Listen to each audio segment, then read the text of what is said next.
हाँ दोस्तों, हिस्ट्री का ऑनलाइन प्लेटफॉर्म पर आपका स्वागत है। अपन लोगों ने जो पिछली क्लास हुई उसमें अपन ने रोग प्रतिरोधक क्षमता के बारे में या जिसे रोधक क्षमता कहते हैं के बारे में दोस्तों पढ़ा। आप मैंने उसमें क्लास में बताया था कि रोधक क्षमता कितने प्रकार की होती है दोस्तों। दो प्रकार की होती है, स्वाभाविक और उपार्जित। तो आइए दोस्तों, आज उसके आगे अपना आज क्लास स्टार्ट करते हैं दोस्तों। हाँ दोस्तों, जैसा कि आपको पता है कि रोधक क्षमता कितने प्रकार की होती है दोस्तों। दो प्रकार की होती है। कितने प्रकार की होती है? दो प्रकार से होती है। रोधक क्षमता कितने प्रकार से होती है? दो प्रकार से। फर्स्ट है स्वाभाविक और दूसरी होती है उपार्जित प्रतिरक्षा, जो हम लोगों ने पिछली क्लास में क्या किया था दोस्तों, इसका अध्ययन कर लिया था। अब बात करते हैं अपन आज की क्लास में। आज की क्लास में स्वाभाविक और उपार्जित जो प्रतिरक्षा है उनमें अंतर के बारे में दोस्तों पढ़ेंगे। इसमें है प्रतिरक्षा, इसको पता है दोस्तों। प्रतिरक्षा प्रतिरक्षा क्या होगी? एक तो हो गई स्वाभाविक और दूसरी हो गई उपार्जित। और प्रकार है उधर, क्या कारण है, किसके कारण ये प्रतिरक्षा उत्पन्न होती है। स्वाभाविक जो प्रतिरक्षा है ये कैसी होती है दोस्तों? जन्मजात होती है। आनुवांशिकता आनुवांशिकता युक्त होती है, यानी अर्थात अर्थात नई संतति में यह है पीढ़ी दर पीढ़ी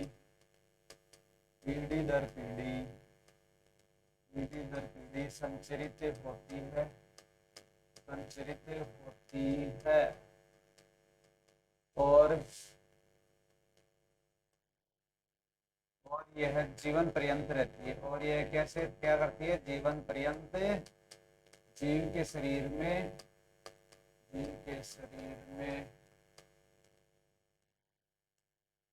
उपस्थित होती है। इसके अलावा इसमें क्या होता है? इसके अलावा ये उपस्थित होती है। इसके अलावा अगर उसी जाति के दूसरे सूक्ष्म जीव मनुष्य या किसी जीव को संक्रमित करते हैं तो उनको पहचान कर भी ये क्या करेगी? विशिष्ट पहचान करके उनको भी समाप्त करने का ये कार्य करती है दोस्तों। नेक्स्ट है स्वभावज प्रतिरक्षा किसके कारण उत्पन्न होती है? तो दोस्तों ये होती है वृक्षाणु कोशिकाओं के द्वारा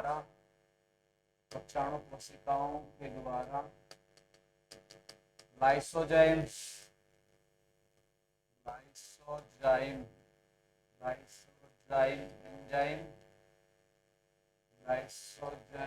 एंजाइम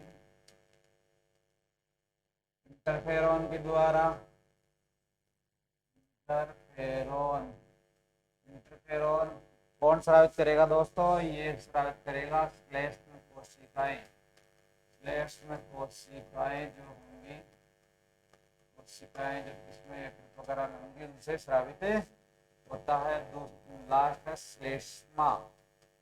श्लेष्मा के द्वारा ये क्या होते हैं? उत्पन्न होते हैं दोस्तों। कौन सी प्रतिरक्षा उत्पन्न होती है? स्वाभाविक प्रतिरक्षा, जिसे क्या कहते हैं? नेचुरल प्रतिरक्षा या प्राकृतिक प्रतिरक्षा, जो जीव में उसकी संतति यानी जीव में संतति में पीढ़ी दर पीढ़ी क्या होती है? संचरित होती है। दूसरा है दोस्तों उपार्जित प्रतिरक्षा। दोस्तों उपार्जित प्रतिरक्षा दो प्रकार की होती है दोस्तों, सक्रिय और अक्रिय। दोस्तों सक्रिय प्रतिरक्षा ये होती है दोस्तों, सक्रिय प्रतिरक्षा जीवन काल के दौरान क्या होती है दोस्तों? विकसित होती है दोस्तों।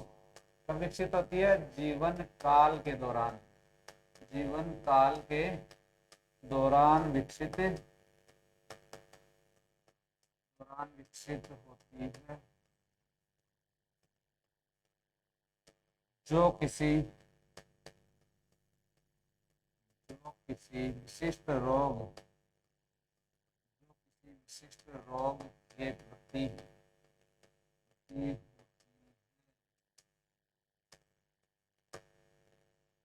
यह कम समय के लिए ही जीव में उपस्थित होती है। कम समय के लिए ही जीव में क्या होती है?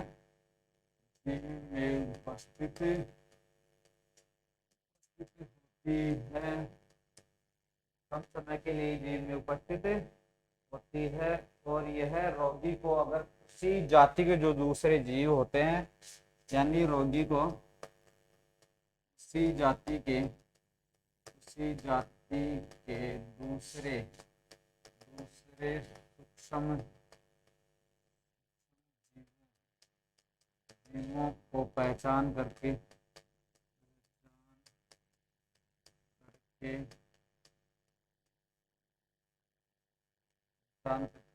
उन्हें नष्ट करने का कार्य करती है।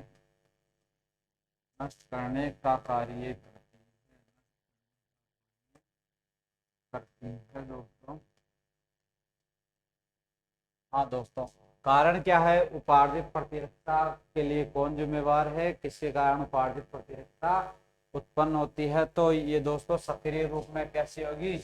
दीर्घकालिक और विशिष्ट प्रतिरक्षा। दीर्घकालिक और विशिष्ट प्रतिरक्षा है दोस्तों। सूक्ष्म जीव क्या होंगे? इसमें सूक्ष्म जीव और उसके उत्पाद के संपर्क में जब प्रतिरक्षियों द्वारा उपस्थिति होगी वो दो प्रकार से होगी, यानी दो प्रकार से प्रतिरक्षियों का क्या होगा? निर्माण होगा जब रोगाणु इसके संपर्क में आएंगे दोस्तों। तो ये दो प्रकार कौन से है? तरल रोधक क्षमता और कोशिकीय मध्यवर्ती प्रतिरक्षा। तरल रोधक क्षमता में है गामा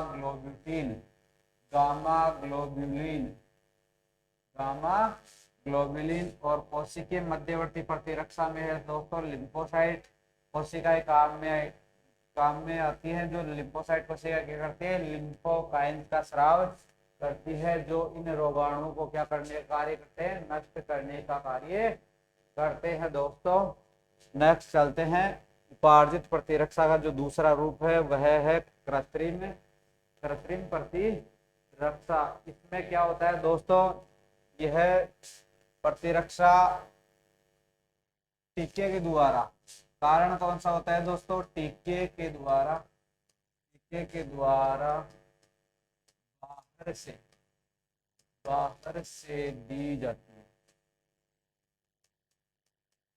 बाहर से दी जाती है। दोस्तों आपको सर को पता है दोस्तों टीके की खोज किसने की?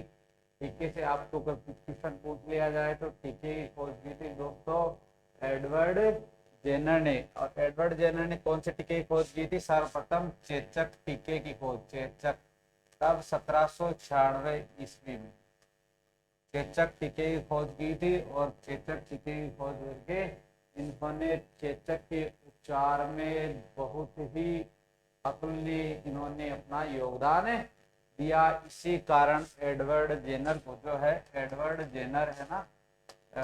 जेनर को प्रतिरक्षा विज्ञान का पिता कहा जाता है। प्रतिरक्षा विज्ञान का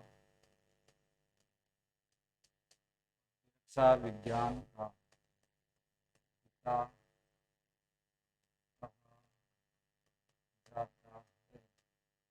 प्रतिरक्षा विज्ञान का पिता कहा जाता है दोस्तों। किसे कहते हैं? एडवर्ड जेनर को। नेक्स्ट चलते हैं। हाँ, सक्रिय व अक्रिय रोधक क्षमता में अंतर। सक्रिय एवं अक्रिय जो रोधक क्षमता है उसमें दोस्तों अंतर करना है अपन को। इसमें है सामान्य रोधक क्षमता जिसे क्या कहते हैं? सक्रिय रोधक क्षमता भी कहते हैं। जिसे क्या कहते हैं? सक्रिय रोधक क्षमता और अक्रिय असामान्य रोधक क्षमता। ये क्या होता है? सामान्य रोधक क्षमता में क्या होता है दोस्तों? सामान्य रोधक क्षमता में होता है पोषक के प्रतिरक्षी तंत्र द्वारा उत्पन्न की जाती है। पोषक के प्रतिरक्षी तंत्र के द्वारा उत्पन्न होने वाली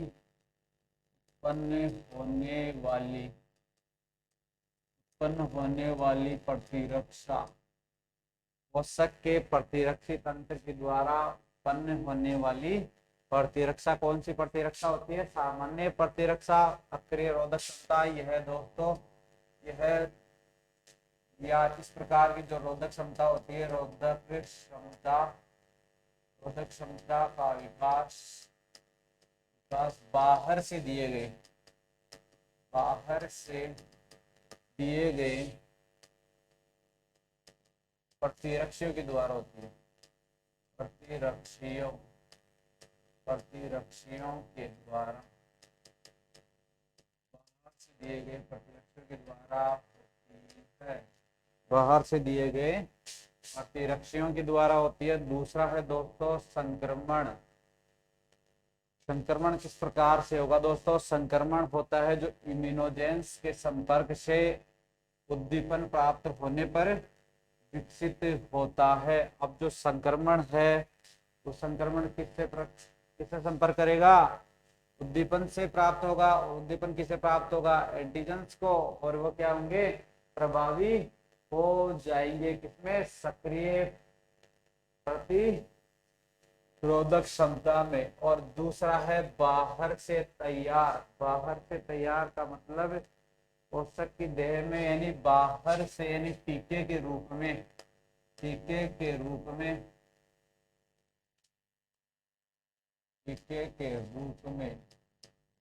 बाहर से दी जाने वाले प्रतिरक्षियों का प्रतिरक्षियां यानी इंजेक्शन के माध्यम से या जो टीके जिसे बोलते हैं टीकाकरण, टीके के माध्यम से शरीर में बाहर से प्रविष्ट करवाई जाने वाली प्रतिरक्षियां इसके अंतर्गत आएगी? अक्रिय रोधक क्षमता के अंतर्गत। अब दोस्तों सामान्य रोधक क्षमता कैसी होती है? लंबी अवधि तक तथा प्रभावी सुरक्षा उपलब्ध करवाती है। किसे उपलब्ध करवाती है? देह को उपलब्ध कराती है दोस्तों। और ये दोस्तों कम अवधि की होती है। कौन सी? अक्रिय रोधक क्षमता कम अवधि की तथा कम प्रभावी होती है दोस्तों। कम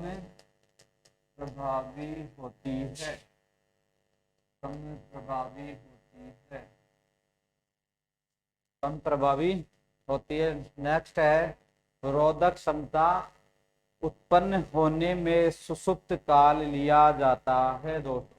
जो रोधक क्षमता उत्पन्न होगी उसके लिए सुसुप्त काल यानी कुछ समय की आवश्यकता होगी जिससे शरीर में क्या हो? सामान्य जो प्रतिरक्षा उत्पन्न हुई है वो उत्पन्न हो सके। लेकिन जो ये है ये दोस्तों सीधे ही शरीर को प्राप्त होती है। सीधे शरीर को क्या होती है? शरीर को प्राप्त होती है। इसे सुसुप्त अवस्था या समय की आवश्यकता नहीं होती है। सुसुप्त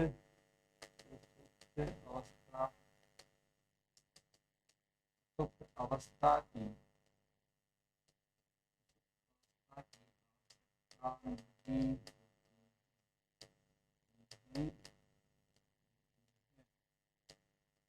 नहीं होती है। नेक्स्ट है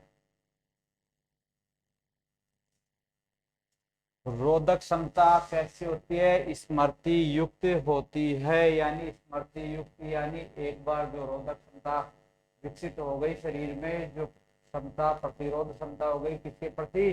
सूक्ष्म जीवों और रोगाणुओं के प्रति शरीर में जो रोधक क्षमता विकसित हो गई, उसकी क्या बन जाएगी, स्मृति बन जाएगी, यानी यादाश्त बन जाएगी। अगर भविष्य में दोबारा उसी जाति के रोगाणु शरीर में प्रविष्ट होते हैं तो ये सामान्य प्रतिरोधकता से उन्हें क्या कर दिया जाएगा, नष्ट कर दिया जाएगा उनकी पहचान करके।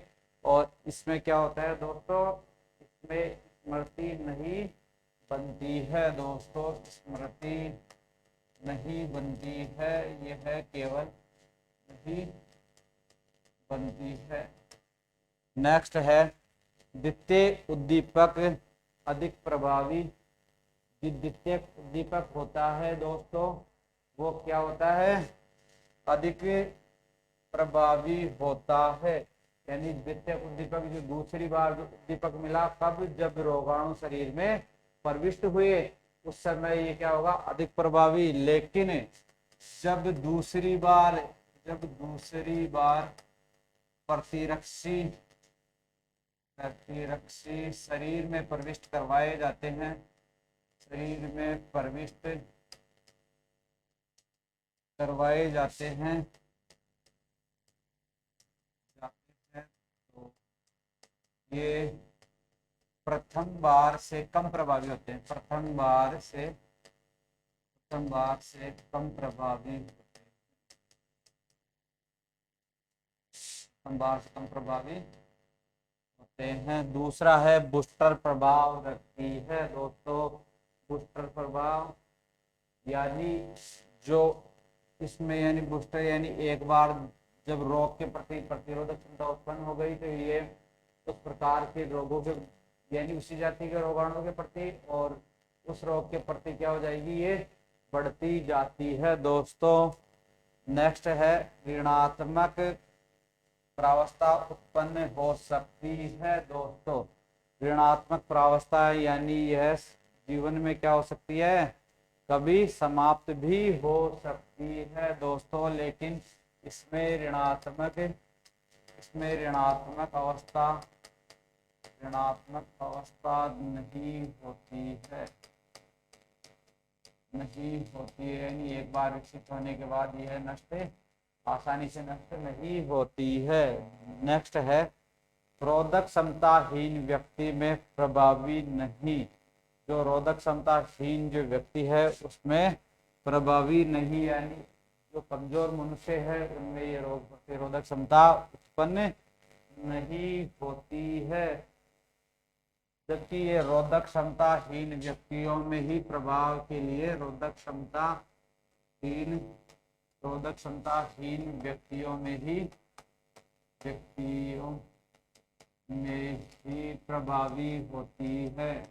प्रभावी होती है। अर्थात दोस्तों समझो आप, जब यानी किसी रोग के प्रति यानी अपने शरीर में प्रतिरक्षी पहले से ही विद्यमान होंगे तो अपन टीके के द्वारा चाहे कितने भी प्रतिरक्षी शरीर को क्या करवाए जाए, उपलब्ध करवाए जाए, लेकिन वो उतने प्रभावी नहीं होंगे। ये प्रभावी कब होंगे, जब रोग क्षमता क्या होगी, मनुष्य की कम होगी और उसे बाहर से टीके के द्वारा प्रतिरक्षी उपलब्ध करवाई जाए। हाँ चलते हैं दोस्तों नेक्स्ट। इसका जो अन्य प्रभाव है, इसका अन्य कोई विपरीत प्रभाव नहीं होता है, यानी जो सामान्य जो प्रतिरोधक क्षमता होती है उसका अन्य कोई प्रभाव नहीं होता है, ये क्योंकि ये सभी रोगों की प्रतिक्रिया होती है एक समान होती है। और दूसरा इसमें है जो अक्रिय होता है, उसमें है इसमें कभी कभी एंटीसीरा जो देह के अंदर होता है ना, देह में प्रतिक्रिया कर जाता है, इसे सीरम सिनेकोर कहते हैं। इसे क्या कहते हैं दोस्तों, सीरम सिकेनेस कहते हैं। यानी शरीर में जो यानी एंटीबॉडी जो एंटीजन देते हैं ना, एंटीबॉडी तैयार होने के लिए उसके प्रति जो प्रतिक्रिया होगी, अन्य प्रतिक्रिया, उसे ही क्या कहेंगे दोस्तों, सीरम सिकनेस कहते हैं। नेक्स्ट है, हाँ दोस्तों नेक्स्ट है उपार्जित प्रतिरक्षा के विपरीत लक्षण। अब उपार्जित प्रतिरक्षा कैसी होती है दोस्तों, ये विशिष्ट प्रत्येक रोग के लिए कैसे होती है, विशिष्ट होती है। यानी प्रत्येक रोग के लिए जिस प्रकार एक रोगाणु कार्य करता है उसी के आधार पर यानी रोधक क्षमता विकसित हो जाती है। दोस्तों सभी जीवों में क्या होगी, अलग अलग होती है। और विभिन्नता यानी दोस्तों सूक्ष्म जीवों और सूक्ष्म जीवों सूक्ष्म जीवों व विभिन्न प्रकार के रोगाणुओं व विभिन्न प्रकार के रोगाणुओं के प्रति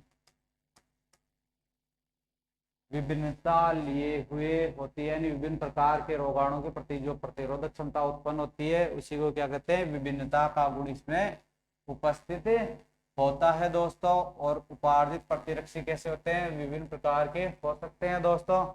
नेक्स्ट है स्वयं एवं पराये के प्रति, यानी स्वयं का मतलब अपनी स्वयं की कोशिकाओं की पहचान करना। जैसे स्वयं की कोशिकाएं कौन कौन सी होगी दोस्तों, पक्षाणु कोशिकाएं जो रोगाणुओं को पहचान कर उन्हें क्या करती हैं, नष्ट करने का कार्य करती हैं।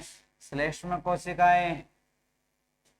कोशिकाएं और श्लेष्म कोशिकाएं किसका स्राव करती है दोस्तों, इंटरफेरोन्स का स्राव करती है। इंटरफेरोन्स के स्राव से क्या हो जाते हैं, रोगाणु नष्ट हो जाते हैं। नेक्स्ट है सूक्ष्म जीव परजीवी और बाह्य कारकों की पहचान करना भी क्या करता है, यानी बाह्य कारकों की पहचान करना यानी पराये की पहचान करना ही उपार्जित जो रोधक क्षमता होती है, प्रतिरोधक क्षमता, उसका विशिष्ट गुण है। और लास्ट है यादास्तीकरण या यादाश्त।